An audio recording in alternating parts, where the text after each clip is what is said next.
It's time to chill out and get ready for a mediocre Q&A live stream. If you're old enough, grab yourself your favorite adult beverage, and if you're not, stick with apple juice.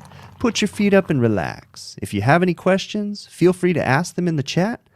And now let's cue up the intro music.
This live stream is brought to you by Heatcraft Refrigeration. Find out more about them at heatcraftrpd.com.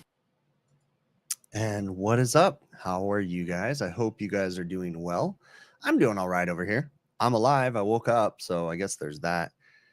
I gotta say though, I am bored out of my mind. My wife and my youngest daughter went on vacation, and it's been rough. I realize like I need my wife at home to make my normal life work, and it's not the same. It's chaos over here. These animals that we have, like, oh my gosh, they drive me bonkers. And I don't know what person in their right mind would get an Australian Shepherd. I mean, they're amazing dogs, but what the heck were we thinking? The hair? There is hair everywhere. I feel like Homer Simpson in The Simpsons when he shaves, and then like 2 seconds later, it just goes boom, right back, right? Yeah, I'll sweep and I'll do the robot vacuum and sweep and sweep. And then you wake up the next morning and it's like you didn't do anything. It's just hair everywhere. Like, what the heck, man? Whew.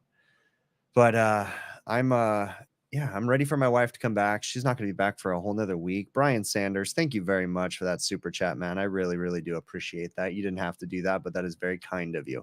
I got to tell you what, I am sick of fast food. I'm sick of eating out. It's myself and my oldest. I have a 17-year-old, and we've been just going out doing stuff. But the crazy thing about 17-year-old is she's never home. She's off doing her life, right? And just so it's like it's usually just me and the dogs. Like, what do I do? I'm bored. It's funny. My wife does this every year, and I think I go through the same feeling every year too. Like I was just talking about this. Look at that. It's my buddy Ryan. from the Misfits of HVAC podcast, Huseman, in the chat right now. I was just on their podcast over the weekend, and I was telling them that, like, my teenager's just not there. And I always encourage my wife, just because she's being a normal kid. Like, I want her to be a kid and have fun. But I always encourage my wife to go out of town during like the busy time of the summer. But I still, like, it sucks. After like 2-3 days, I'm just like, all right, I'm done. I'm ready for my family back. Like, I need the crazy back for sure. So now that I'm done complaining, but what is up, everybody? Welcome to the HVACR videos live stream. So, for the new people that are in here right now, we're on a bunch of different social media platforms. I say this every time. It's just kind of like a broken record. It's all good if you're watching this from LinkedIn, Facebook, Twitter, whatever it may be. Just understand that there's a whole group of people in the YouTube chat. So if I'm interacting with the chat a lot, usually you can only see that chat on YouTube. Now, in LinkedIn and Facebook, you guys have the ability to chat too, but you don't necessarily see the entire chat from YouTube. So just keep that in mind. It doesn't benefit me any differently for you guys to watch it on whatever platform you like, but there's a whole community in the YouTube chat. So if you're interested, just HVACR videos on YouTube. But the whole point of these live streams is just to consolidate questions. I get a lot of repetitive or some very interesting questions, and I like to answer them in the live format. It's kind of difficult for me to stare at my phone all the time. Like, I really don't, besides work and, do making video content. Like, I can't stare at my phone all day long to answer comments. So, every once in a while I go through to find some good ones and I just answer them on these streams. So, thank you very much for that super chat, Gabriel. Which brand of AC is best? The way that I'm going to answer that is whatever, you're more comfortable working on. If you're not a technician, whatever your service company that you regularly use is more comfortable working on. My favorite air conditioner for what I do, I like to work on Carrier and Lennox package units, but I'm really comfortable working on those. I'm not a huge fan of the Train units, but, some people, like my buddy Jason Johnson in the chat, would probably say that, he works on the Train units a lot, and so he's more comfortable. So he might like those more. So it's not that I think Train is bad. It's not that I think York is bad. Well, yeah, York is bad. There's just no ifs, ands, or buts about that. But it's not that I think most of the brands out there are bad. It's just that I'm not comfortable working on them, so it is what it is. But yeah, just whatever you're comfortable working on is the best thing. So let's see what else we got going on in the chat right now. Anyone else notice the wasps are bad this year? Yeah, honestly, haven't had a lot of wasps out here yet. So no, haven't really noticed that. There's a very, very small little nest or whatever starting on one of the eaves of my house that I actually need to go knock down. But last I looked, there was only 2 wasps in there. So I'll go knock it down and be done with it. So got a couple things I want to talk about as usual. Had a little mishap this last weekend. If you guys tuned into the Misfits of HVAC show, you guys might know I was doing some housework. I've been working on my house project, replacing the air conditioner in my house. And guys, I just want you to know something. Like, I am in no hurry to get this air conditioner changed in my house. Okay. I'm answering to no one on it. It's at my own pace. I know it's been taking me a long time, but that's cool. Like, I have no expectations of being done. My existing system was working until this weekend, and but I got it back up and running, so all was well. But I was walking down my hallway getting ready to go run some errands and get some food by myself because my daughter was at the beach for the day, and I noticed this funny sound coming from my evaporator and furnace in my closet because the air conditioner was running, and I was like, it was this weird noise and it just didn't sound right. And I was like, man, you know what? I need to go change the filter. So ran up to my office, which is around the corner from my house. That's where I store the filters. I grabbed a filter, came back down, pulled the filter out. When I pulled the filter out, the filter was wet. And I was like, oh man, I've been dreading this day. I knew this was going to come. I have never once opened up the A coil on my system. And I've been here for over 10 years. I've never once opened it up. And I knew that I was going to have to pull it apart to blow drains out or clean something. I was kind of avoiding it. And yeah, this happened. So let me go ahead and share my screen and you guys can see here. It was pretty bad. So this right here is my A coil. And let me go ahead and zoom in on that a little bit. And you guys can see that thing is a blanket, pure blanket of hair, nothing but hair. Disgusting. Look at that. That is gross. That came out of my egg coil, a wire brush, and some scrubbing. And I decided that when my wife gets home from North Carolina, we're going to institute a new rule in my house, and there will be hair nets or no shower caps on everybody that has long hair, including the dogs. We will be wrapping them in bubble wrap, so I do not have to clean an evaporator like that again. That was pretty nasty, right? Pretty bad. And that is my own house, guys. My own house. Like, I just, it's just out of sight, out of mind. It works. I don't really focus too much on it. Good grief, that thing was dirty. So Mike B says it might be the C clamp that's bouncing. So the funny thing about that, if you guys don't know, my system is just massively oversized, and I have a C clamp holding the filter down because I don't have a filter slot, and I just have the filter shoved in below the blower. And so the pressure differential pulls the filter up. So I have a giant like C clamp sitting on it, so it keeps the filter from being sucked up. I think I need to get a bigger C clamp, huh? Because I think it's sucking around the filter. Good gosh. Yeah, that's pretty gross, man. So hello to everybody. So let me see what else. Exactly. Only at HVAC guys' houses do you see that kind of stuff. Exactly. Yeah, I could have. It was pretty nasty. So I'm reading through the chat right now. That's pretty funny. Ceiling returns are better. Well, in the case of my house, a ceiling return would be much smarter, but I'm not going to put in a ceiling return because of the orientation of my system and how difficult it's going to be to run ductwork for the return. So we have a closet, utility closet with a return on the bottom of the utility closet. So I'm going to go ahead and keep that existing setup. But yeah, if the return was on the ceiling, I'd probably have a lot less hair in my system. But with the new design of what I'm going in with, we're going to have a media filter. You're not going to be able to really go around the filter anymore, the air or anything like that. So it's going to be designed properly. So I was talking with my buddy Adam, and he was helping me come up, because what we're trying to figure out on my house project right now is I've got all the supply registers and boots cut in and placed and caulked and everything ready to go. We're ready to start attaching ductwork. But what we're doing right now is some calculations for the return path, right? Because as we're dumping air into a room, you have to have a return path for that air to escape the room. And what I've known is we've had pressurization issues in my house for a very long time. We have very poor return paths. Basically, they're relying on the undercuts in the doors to be the return path. And some of the rooms are pretty ridiculous, like my master bedroom. If you leave the door slightly open, it will slam shut, basically. But the room is so pressurized that before the cleaning, right? I was actually measuring room pressures before the cleaning. My room was measuring at 11 pascals.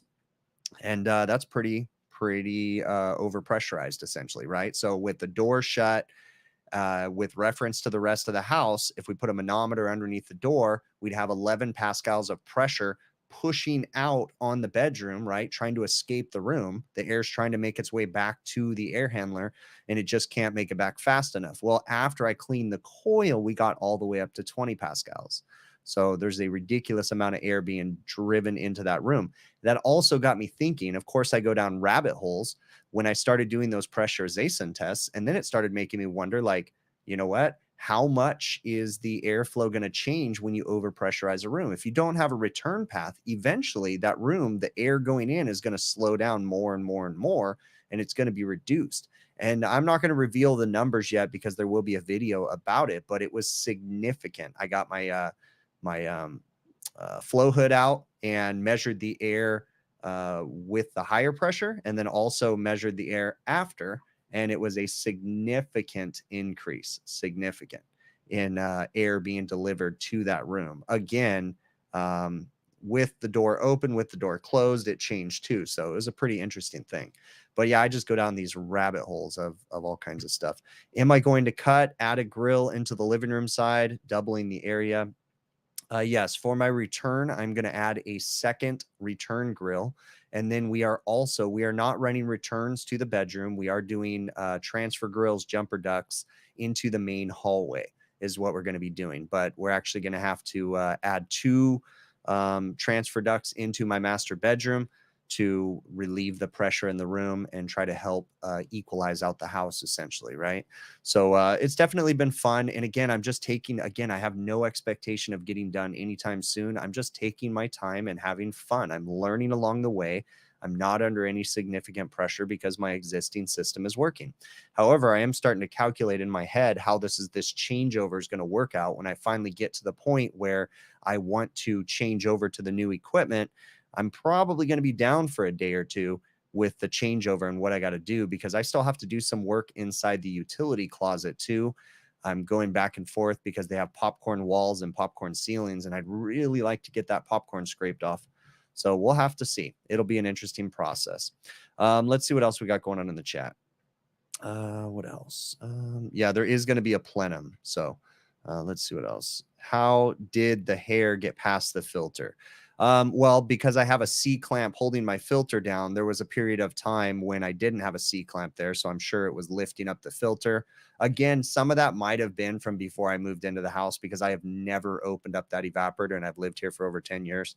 So I have no idea. So I'm sure there's times that I left it without a filter during periodic times too. So Super Tech, thank you very much for that super chat. No Coke nose as of today quite yet. Haven't had that in a while. So I wanted to talk about something. There was a social media post that kind of got me a little bit thinking about some things. And the social media post was essentially asking about standards, membership organizations. I'm not going to name one particular membership organization, but if you go find that social media post, you can see who they were talking about in general.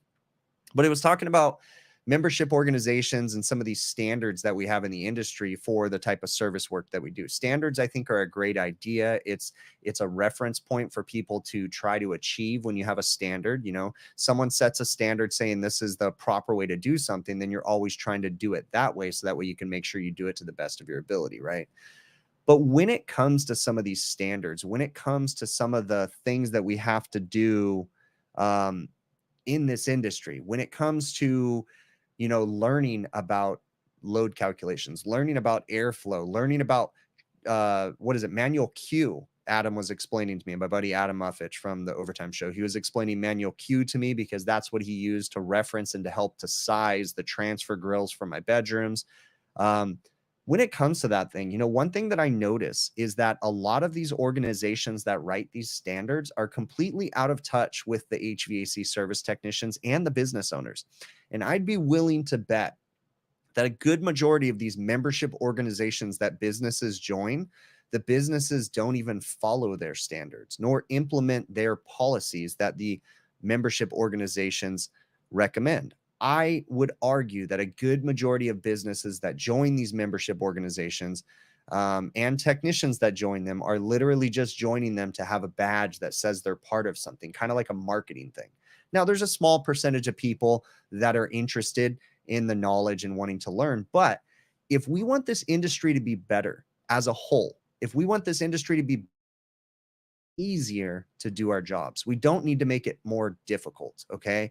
And I think that is possible with softwares and artificial intelligence and different things like that. We have the ability to make certain tasks a little bit easier. Now, one of the caveats to that is that if you make doing load calculations so easy that anybody can do it, well, then you're not necessarily going to have a business model for the specialist contractors that's all they do is load calculations, right? Because if anybody can do it, then why are you going to pay extra to have a specialist do it?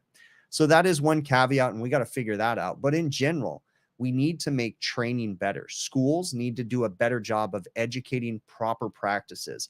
I can't tell you how many school teachers email me and tell me that I did something wrong, and then what they try to tell me that I did wrong, they're actually wrong, right? And don't get me wrong, I do stuff wrong all the time. But I'm just saying in general, schools in general aren't up to date on best practices. They aren't up to date on modern tools. They are teaching incorrect information. And we need to get better at teaching this trade if we want the industry as a whole to get better. And I got to be honest, right now, this industry is going down the drain. It really is. It's getting bad. And we need to build it up. We need to stand together. We need to make education easier, and we need to make training easier. Let me see what else we got going on in the chat. Is the printer being annoying? No. Why? I don't know what you mean by that. All right, reading through the chat. Let's see what else is going on in here. What am I missing? If you guys do have questions, it's best if you put them in a caps lock. It helps me to kind of differentiate between just comments and questions. The industry, as in what? HVAC 100%. Yeah, HVACR, the industry. So let's see. I got a question for everybody in the chat right now, and I'm really kind of curious. Are you guys like a dill pickle kind of person, or are you like a bread and butter sweet pickle kind of person? I'm just kind of curious. Let me know in the chat. Are you more for dill or are you more for sweet? Kind of curious. Let me know. I know that everybody is experiencing the summertime heat in the United States right now, and it is absolutely ridiculous out here. I am done with the triple digits, and we've only been in the triple digits for like 3 weeks. So it's interesting. Some people, I can't fathom anybody that likes sweet pickles. I really can't. I do not like sweet pickles. They are like my kryptonite. That and black licorice, my absolute kryptonite. I cannot handle black licorice, and I cannot handle sweet pickles. So what is up, my buddy Brett? Brett Wetzel from the Advanced Refrigeration Podcast is in here. Hello, my friend. I don't know what you think you see me doing there, Jennifer Monzo, but did I ask that question? I don't know. Yeah, anyways. But yeah, no, I don't like dill pickle. I mean, I don't like bread and butter. Those are, no. Let's see what else we got going on in the chat right now. So hello to everybody. Let me see. So let's talk about some A2L refrigerants. I know those are a hot topic right now. A lot of people are freaking out. There is no propane in the A2L refrigerants. Okay. That's like the number one thing that people think. Okay. There is no propane in it. Yes, it does have a mildly flammable component to the A2L refrigerants.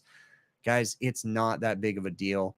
It really isn't. Honestly, I do agree that there needs to be training for certain things, but I also think that there's training organizations that are trying to capitalize on some of these trainings, and some of these trainings are kind of silly. Okay. Now there is basic common sense training that you need to understand when you have a flammable component to a refrigerant, but I don't know if you need to go through all these fancy 7-8 hour classes just to get trained to know that there's a mildly flammable issue with some of these refrigerants. I think a pamphlet can kind of help out with that.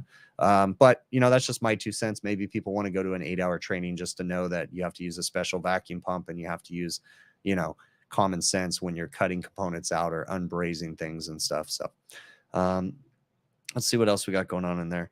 All is charging these R290 and other units sucks with a scale. So when it comes to R290, that's an A3 refrigerant, right? The A2Ls are the hot topic one right now because in the light commercial refrigeration side and the industrial refrigeration side, they have been working with R290. Industrial and some of the heavy industrial stuff, they've used R290 for many, many years.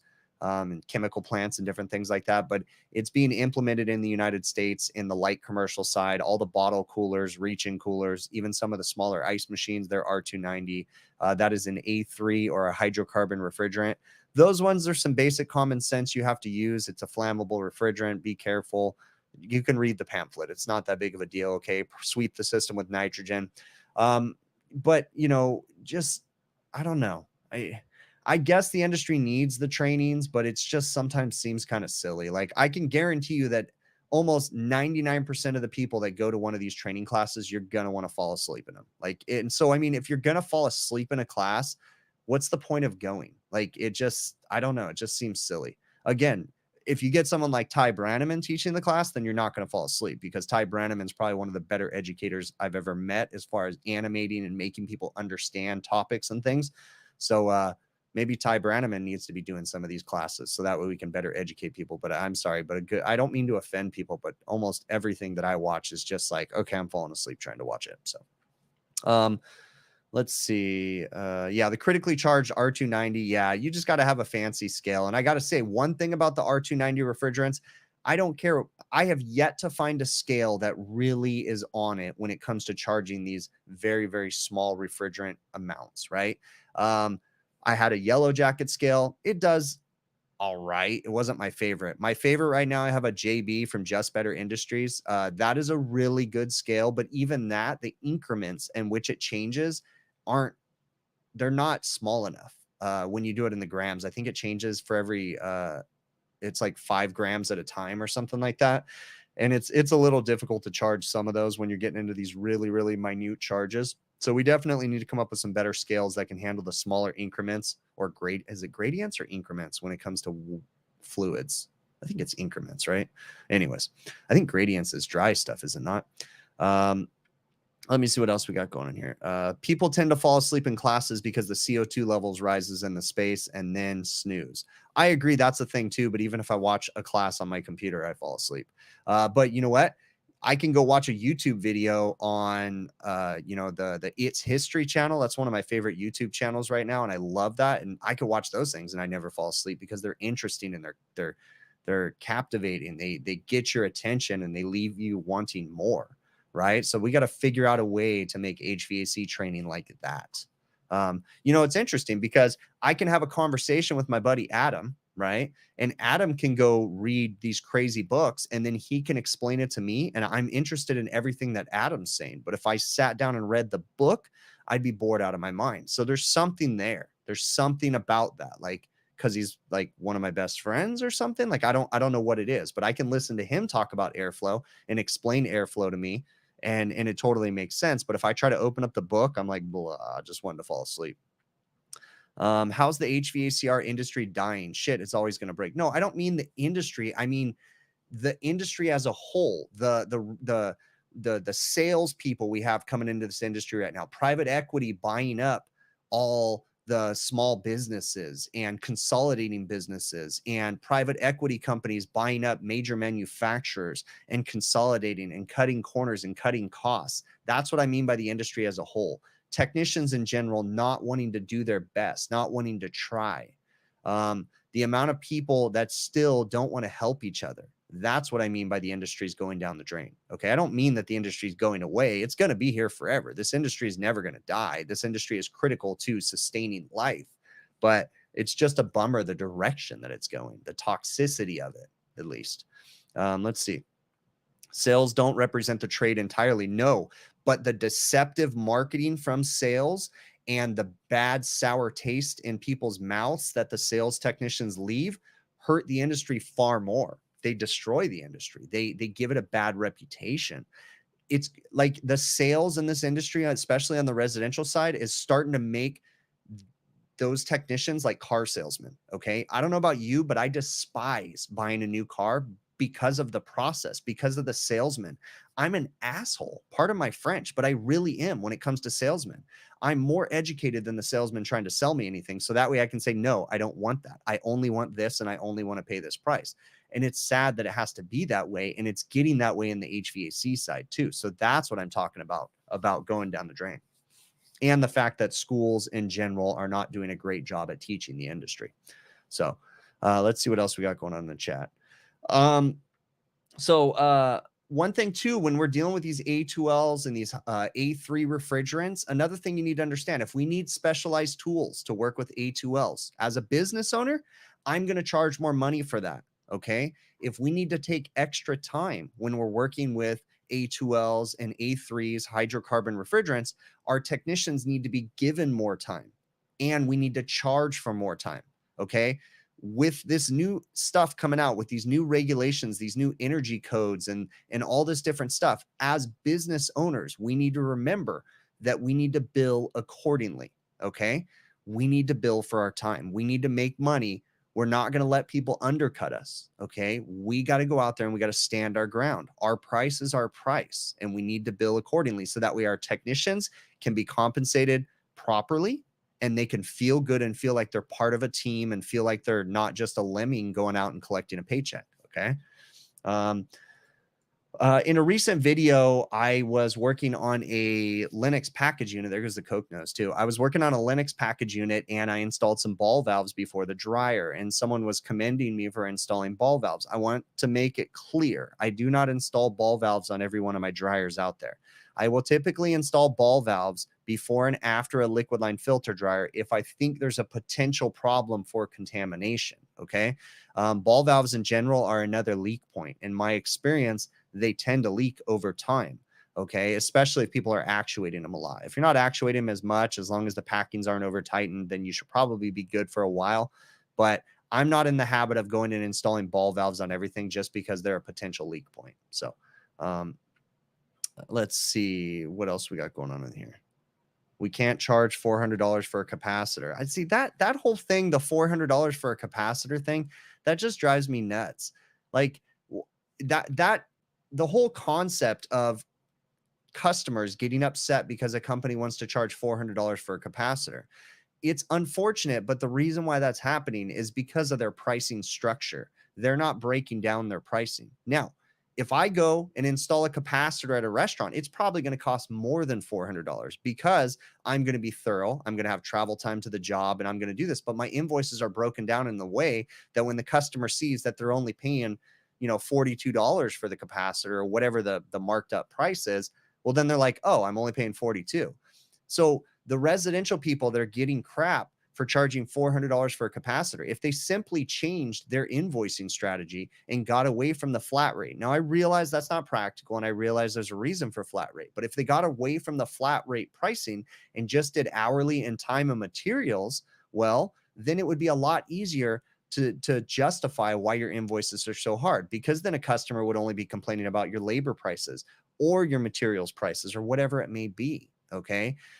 So, now while I agree, sometimes it's kind of silly what some of these people charge, like, the cool thing about what you charge for an invoice is if the customer chooses not to approve your quoted amount, then they move on to another company. Like I really don't care what other companies charge. I just don't like deceptive marketing and deceptive practices. I'm not a big fan of changing wording on invoices. Like that smells dirty to me. So, all right, let's see what else we got going on in the chat. Let me see what else we have in here. Super Tech, thank you very much for that super chat, man. With Coke nose, that's funny. What else am I missing in here? All right. I already covered that question. Let's go up here. And do I ever rebuild my motors? I get this question about once every 2-3 months. Someone asks me, why don't I just rebuild a motor? Instead of changing an indoor blower motor that has bad bearings, why don't I just pull the blower motor apart, rebuild it, throw some new bearings in it, and call it a day? Or when I have a motor that's burnt up, why don't I just take it to the motor rebuilding shop and have them rewind it? Because it's not practical and it's not cost effective for the type of equipment that I'm working on. If you're working on 500 horsepower motors, big giant industrial motors, sure, it might be cost effective to have a motor rebuilder rewind that thing and put new bearings on it and do maintenance on it. But when you're working on 5 horsepower motors and below, for the most part, they're trash and it's more cost effective to buy a new one. I realize that sucks, but yeah, I realize that some people think that it takes 5 minutes to change a bearing on a condenser fan motor, but you got to have the bearing. You got to make sure that your technician installs it in the right direction. You got to make sure that you put the right bearing in there. Like there's too many factors and you're adding too much complexity to this, to at least for the stuff that I do. It'd be adding too much complexity to my job. And it's just easier just to replace the motor, and it's still probably going to be cheaper, and they're going to end up with a warranty on it. So why do I do restaurants? I worked at one for a walk-in cooler recently, and it was gross. Why do I do restaurants?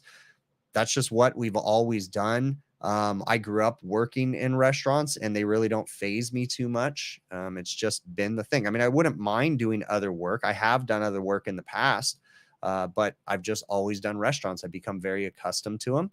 And I know what to expect, and I feel very comfortable working on them. So it is what it is. To each their own. If people don't like them, see what the general population, like non-restaurant service techs, what you guys think is gross. I mean, I'm just used to it. Ice machines don't even really bother me. Of course, there's that occasional one that's disgusting when I see maggots crawling or something like that. But when I go to Subway, which I don't even go to Subway that often, but I'll get ice. I don't care. I know their ice machines are going to be all full of like buildup and crap, but I mean it's the same stuff you're breathing. I don't know, that stuff just doesn't bother me too much. Howard Sharp says there's no reason to rip off customers. He itemizes everything. Separate line items. Your favorite line item is the aggravation fee in 25 and up. I just want to be clear. Like, I'm not saying just because you're charging flat rate, you're ripping someone off. What I'm saying is you're making it hard for yourself. You're setting your, when I see these posts on social media, how do we get these customers to stop complaining about a $400 charge for a capacitor? Well, start by breaking down your invoice and it'll make more sense to them. Instead of trying to justify that it's the cost of business is too high.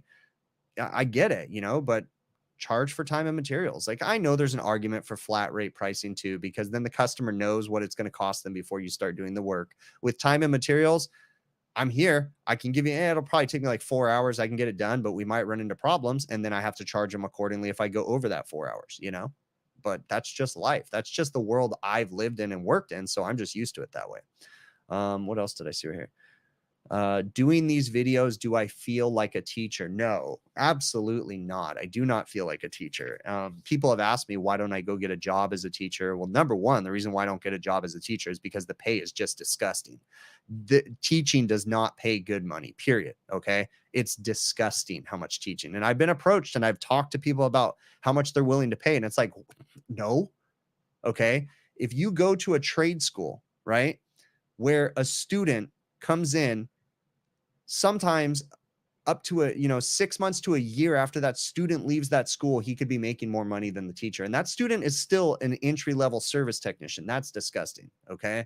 It's just wrong what they're paying these teachers, because the education programs, it's hard to make a profit because, again, we're demanding cheaper. So, they don't have the funds to pay these teachers, and it's just a thing. But what else we got going on in the chat right now? Advanced Refrigeration Podcast says $110,000 for a teacher. I would like to know where that $110,000 is. Are they what kind of education is that teacher going to have? Do they have to have a master's degree? I was approached to go work at a community college, but first they showed me the pay and I was like, that's ridiculous. And then they're like, oh, and you have to have an associate's degree. And I'm like, sorry, I don't have an associate's degree. I guess I'm not going to work for you, Brett, first off, $110,000 is not what it used to be. $110,000 is low income in California, period. Okay. And I'm sorry, but that's becoming low income in Texas too. And low income in some of the bigger, more populated states. $100,000 is not as much as it used to be 25 years ago. Okay. But the next thing is $110,000 is low for what they pay most of the teachers here in California. I'm sorry, is high. You're lucky if you're going to make 60 to 80 grand as a teacher here in California. It's just disturbing. So you're even lucky if you're going to make that much. So how much should a commercial service technician earn per hour? That's all dependent on the area that you live in. It really is. And the kind of work that you're doing, it's going to change from light commercial all the way up to heavy industrial. And I don't, and these are my opinions here. They really are. Okay. I'm not judging anybody if you don't do things the way that I do. But I mean, honestly, I don't mind hard work, but at the same time, I feel bad for the guys that do supermarket work because, their hours are just ridiculous. Like, the amount of ridiculous overtime that they get is insane. Like, don't get me wrong, it's great for the pocketbook, but you can't be a 60-year-old and be entering the supermarket trade. It's just not going to happen, period. You do not have the energy as a 60-year-old to be entering. And if you do, you're a unicorn. I mean, you're not normal, because, supermarket work is a young man's game to enter. Definitely there's older people, and Brett can attest to that, guys that have put in their time, but I mean, their bodies are broken down and stuff. So that's crazy, man. Wages need to go up, hours need to go down. And, but we also, as technicians, need to bring something to the table too. We can't just expect businesses to pay us a bunch of money.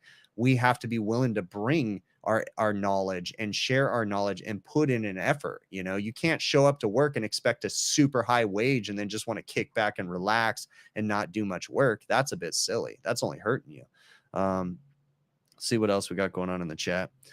What else we got in here? Pay is determined by knowledge, 100%.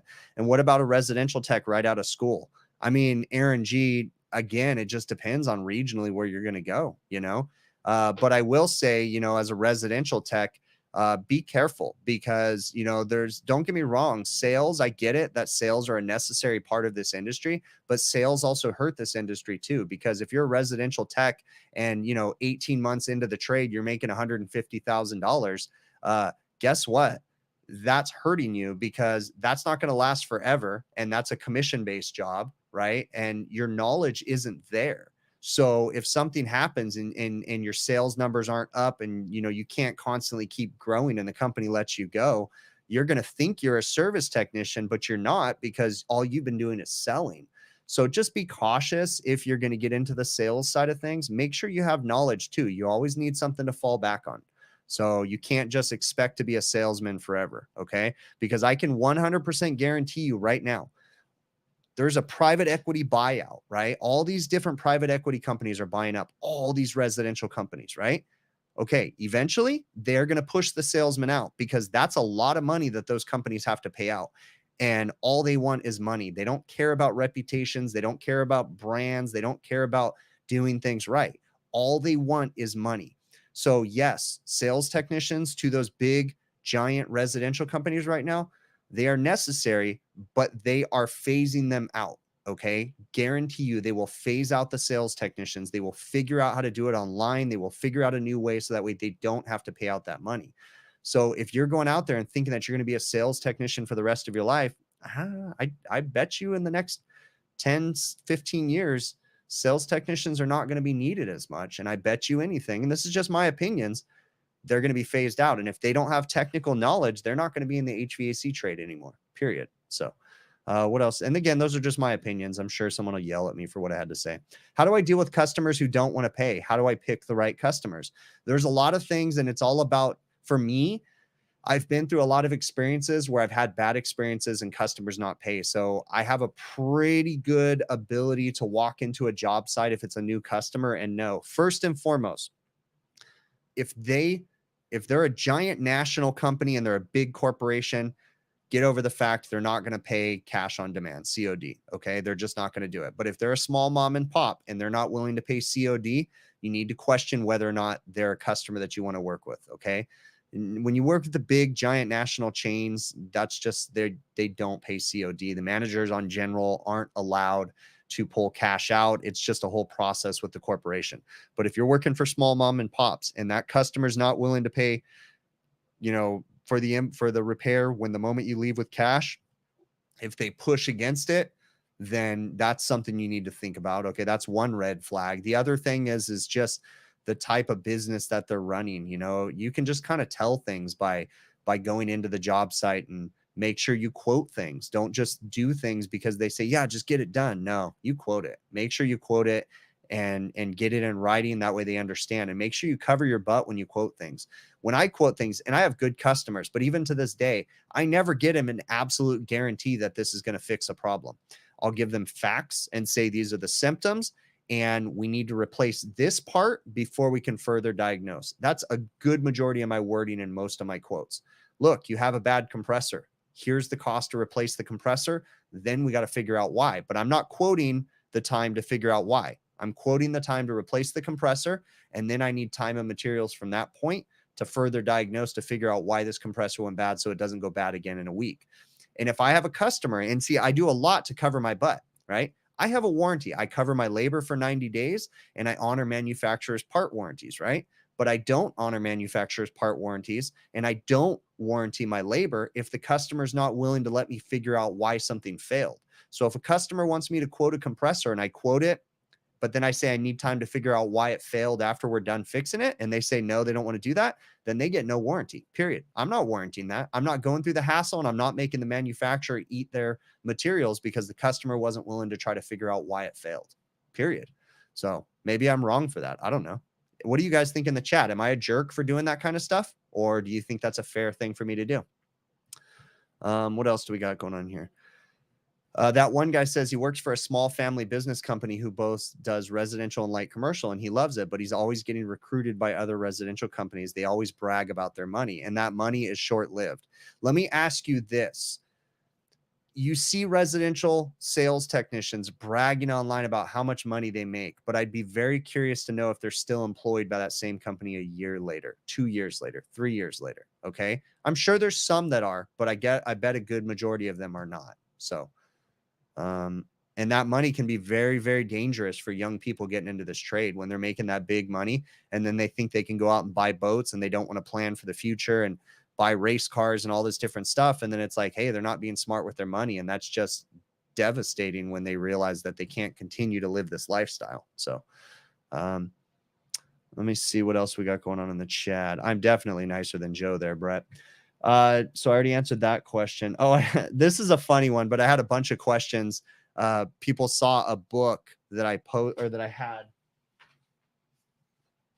in the background of one of my videos. They saw this one right here. I'm sure a bunch of people will go ahead and guess what it's from. This book, to give context, it has absolutely nothing in it. It's blank. It's a prop. It's a movie prop. What movie is this from? It has 3 pages. That's it. Like 3 pages of writing, and then that's it. This is from a movie with Michael Keaton. That is 100% right. It is from Beetlejuice. That's right. I just bought that because I was watching Beetlejuice with my youngest daughter about a week and a half ago, and before she left, and I saw that, and for some reason, right when I saw the book, they opened it up, and it said the name of the book, and I was like, I wonder if they sell that on Amazon. And I went and looked, and it was $5. I was like, that's a cool coffee table piece right there. Yeah, that is a fun one. I like that kind of stuff. I like movie stuff. I like interesting, weird, quirky stuff like that. So someone had a really good question I show quite often in videos that I'll use thermal imaging cameras for diagnosing things. And I will oftentimes find failure points, electrical failure points using thermal imaging cameras. But the question that he had, and he said, hey, thermal imaging cameras are great. He's like, but how do you diagnose a bad contactor or a bad disconnect switch without a thermal imaging camera? And that was a really good question, because obviously I didn't have thermal imaging cameras 20 years ago. They weren't affordable, right? So can take a little bit longer, but there's some basic tests that you can do. You can do voltage drop tests across contactors and disconnects, but voltage drop will usually only be present when you have a severe problem. If you have a voltage drop from the line side to the load side of a contactor when it's energized, when it's pulled in, usually that means that's a catastrophic failure. So how do you catch a contactor failing on its way out? Well, a thermal imaging camera is a great tool that we can use to do so. But you can do things with temperatures. That would be the best way too. You can laser thermometers. Those are another great way. It's not necessarily a thermal imaging camera. They're fairly inexpensive. They're not good for like precise measurements, but you can take a laser thermometer and you can just, a foot away safely, you can shoot the line side of the lug going into the disconnect, and you can shoot the load side of the lug going out of the disconnect, and you can measure voltage differences. That was a good way to do it too. Those are some of the more common ways that I would do it. Or you would just measure for voltage drop, and then you would start to see things. You can kind of start to notice coloration or discoloration of fuses and different things like that. So yeah, that's my 2 cents on that. Freon Leon saying surface temp. That's right. Jason Johnson saying SSRs are better than contactors, solid state relays. I totally agree, but finding a solid state relay. Jason Johnson had a really good conversation thread because someone had asked me. I get a lot of questions from people that are not necessarily in the HVACR trade. I'm sure some of them are, but asking about why we don't use solid state relays instead of contactors, because I had a contactor that was full of sand. It's really about cost and cost effectiveness. Solid state relays, they got to be sized for the inrush current, and that can tend to be a lot bigger, right? Because the inrush current of a lot of our equipment is rather high.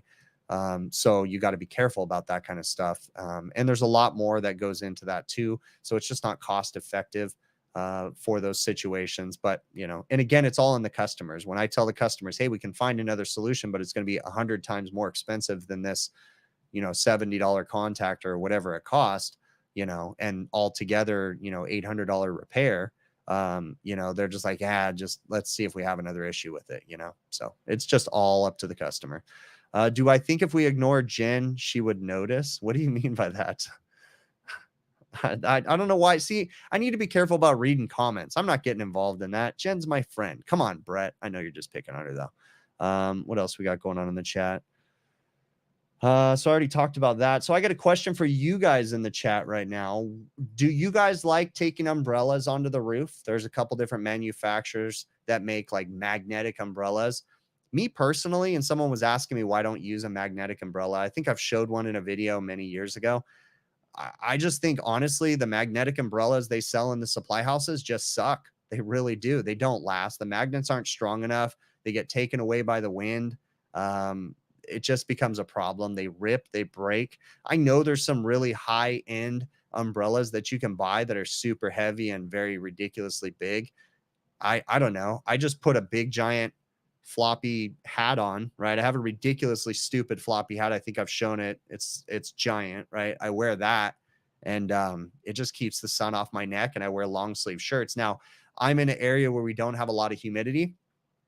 So, you know, long sleeve shirts all day long, it's no big deal. And then just a big giant hat covering my head so I don't get sunburnt, and I'm good to go. You know, of course, you still got to be careful. So, we had some interesting uh, humidity going on. We have a little bit higher humidity than usual. We're pushing like at our max like 60%, but for the most part, we're hanging between 40 and 60% relative humidity outside right now. We have probably some monsoonal moisture going over or something, but so it's kind of affecting some things. I did a condensation call today where we had, you know, uninsulated spiral exposed duct that was sweating. And, you know, I don't know if I'll make a video. I did shoot some footage, but I'll have to see if the footage will work or not. But basically, dew point was too high, really, is what it is, you know, and they had some other issues leading up to this problem, too. Thermostat was set way too cold, bringing the building temperatures down.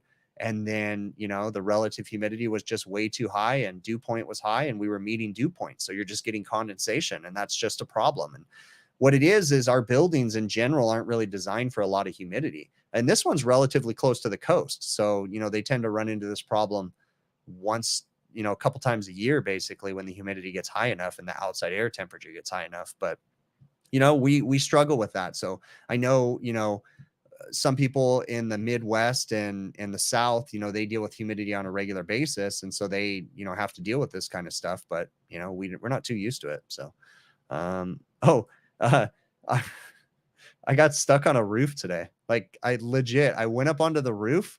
I'll have some content on it later coming out soon too, but I've shot some content. But I went up onto a roof and it was really humid and hot outside and the building was negative. That was another problem with this building that had the condensation issues, was it had a negative air pressure balance. So we had to repair that too. But this building was negative. So when I went on the roof, I closed the roof hatch behind me.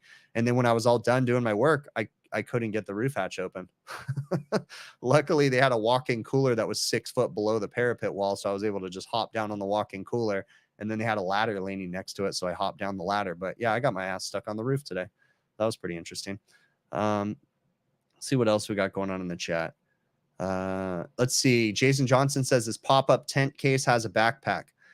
So I have a easy up that I keep in my van permanently for when it rains or for when it's really, really hot. So if I'm doing an 8-hour compressor change in the dead heat of summer, yeah, I'll put my easy up for the most part. If I'm doing a 4-hour repair, I'm probably not going to put the easy up unless it's just ridiculously hot outside. So, let's see. That one guy says it's finally cloudy in Phoenix right now. There's clouds. Yep. So if there's clouds in Phoenix, what that means is that the monsoonal moisture is starting to come. We get this. Phoenix is very accustomed to Arizona, Nevada. I don't know if it goes as far as Utah, but we'll get this monsoonal moisture come through. We'll get thunderstorms. Monsoons will come through. And then that monsoonal moisture will raise humidity levels. It'll come into Southern California, and then, you know, humidity is just going to go up, and it's a pretty common thing that we have to deal with. So, let's see. I used to be cool. Now I'm cold. That's right. That's right. All right, cool. Well, let's see what else we got going on in here. I said at the beginning of the stream, if you guys haven't seen it already, I was on the Misfits of HVAC podcast this last weekend on Saturday. It was a good time with Ryan and Jennifer. That was cool. Good hangout. Got to talk to Jennifer a little bit, got to talk to Ryan a little bit. It was kind of neat. It's neat to be on someone else's content where I don't have to push the buttons and run the show, and I get to just go and just hang out. Although that's what I do on the overtime show, but I tend to be the second in running things on the overtime show. Adam usually does it, and I'll be there just in case. But it is kind of nice to be on someone else's show and actually be a guest. So that was kind of cool. It was pretty neat to be asked to be on that show too. So you guys definitely should go check it out. Jason Johnson says that he turns into a lobster when he goes out in the sun. Yeah, that's crazy. I'm afraid of skin cancer and stuff. So yeah, I try to keep my arms. I used to have I still have a farmer's tan, but it's not as bad. But yeah, I still have a farmer's tan. But this is more or less just from personal. But when I used to wear short sleeves work short sleeve shirts at work, yeah, my farmer's tan was like serious. It was bad. And yeah, I try not to be out in the sun every day like I do at work and not have some sort of protection. I hate sunscreen, so that's why I like wearing long sleeve shirts and having big floppy hats on. So since I'm bored, do a marathon show. No, I'm not doing a marathon show for sure. Let's see what else we got going on in here. What am I missing? That's funny. You know, I do have to say thank you to again for all the support from all of you guys. You know, the all the feedback you guys leave, the comments, the interactions you guys have on all the different social media platforms. It is really awesome. If you guys don't know too, these live streams are turned into podcast format and they get posted on every couple weeks. I go and post a bunch of them on all the different podcast platforms. If you search for the podcast, it's HVACR podcast. And I also do some other ones too, where it's not this kind of content. I do just some recorded content. I posted one recently of my buddy Bill Russell and I having a great conversation. So stay tuned for that. And then on all social media platforms, I'm on all of them pretty much under HVACR videos. So, and I try to interact as much as possible on there. Let's see. You're looking for a Bluetooth pressure and temperature sensor. He's seen me using the field piece ones. What's my opinion? Cool alien. The field piece pressure probes and temperature probes, the job link probes is what they call them. In my personal opinion, this is my personal opinion. They're the best ones out there for the money and the versatility of them. Of course, I'm sure there's something that's more accurate on the temperature side, but versatility as an overall package, the job link probes, in my opinion, is the best bang for your buck. But I'm looking forward to someone coming up and knocking them off their pedestal. I mean, I love field piece, but competition is healthy. And if we get a competitor to field piece, right? Testo's right there, but their Bluetooth range and some of their things, just their app just doesn't jive with me. But, you know, I'm looking forward to a high quality field piece competitor because then that means field piece will continue to improve and grow their product line and make it better too. So, but for now, the field piece job link probes, if you're interested in purchasing any of those tools or anything else that you see me using, if you go to truetech.tools.com, I have an offer code Big Picture. If you use my offer code on almost all the items on their website, you get an 8% discount. Now, there's a few things that you don't get a discount on contractually that TrueTech Tools can't lower the prices on and can't give discounts on. But for the most part, almost all the items they sell, you can get a discount by using my offer code Big Picture, again, one word. And when you use that, I get a small commission. So it helps to support the channel. So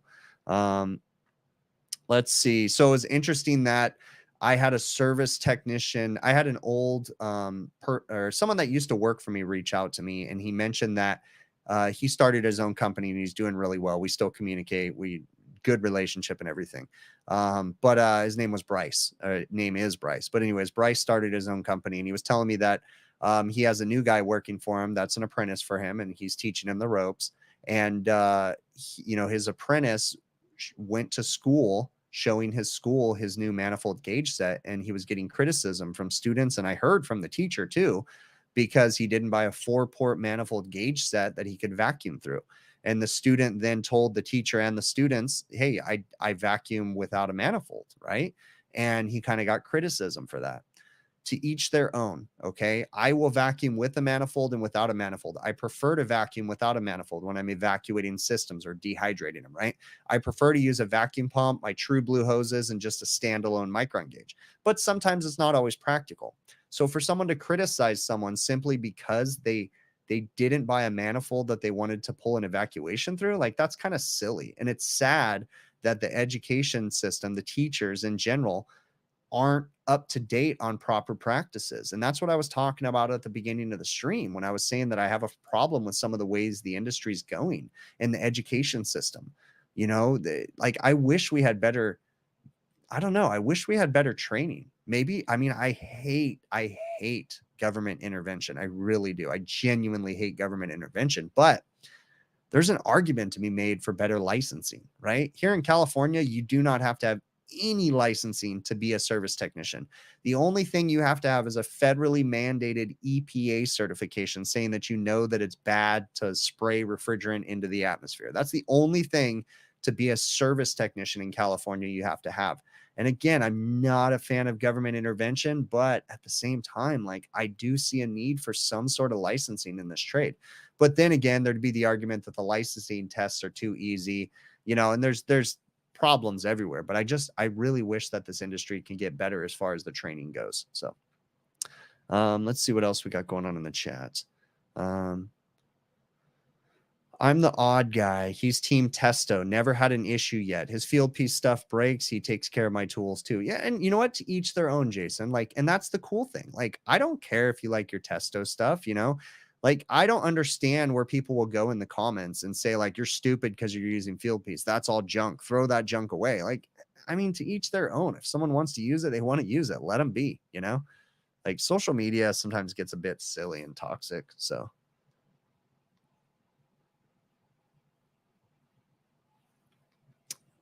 Interesting.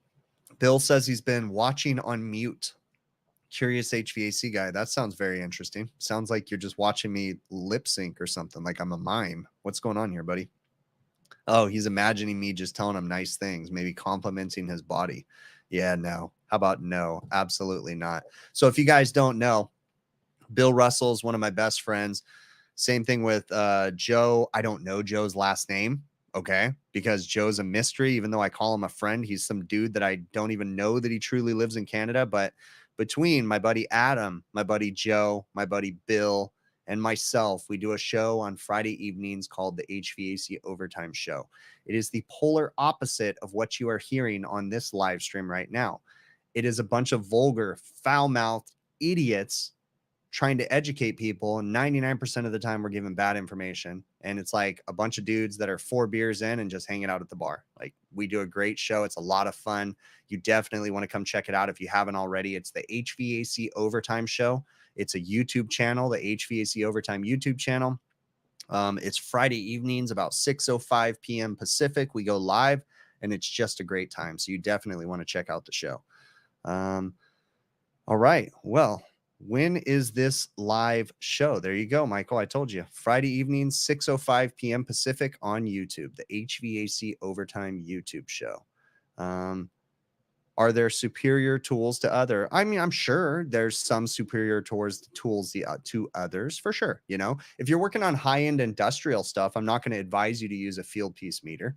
If you're working on, super complicated high-end electrical crap, and you're going to want to get a high-end electrical meter. But for what we do, for the most part, like, I love my field piece SC480. That's my jam. Like, I use that meter all the time. But I also have fluke meters and a bunch of different other brands too. So it is what it is. No, not Mountain Dew. It's just a Costco sparkling water. So all right, cool. Well, I'm gonna wrap this up. I'm gonna go hang out and make dinner with my teenager because she's home, and we're gonna have some white people tacos. So, white people taco night. We're gonna saute up our ground turkey and put some taco seasoning in it, and then put it on tortilla shells with some paste salsa. We're having white people taco night.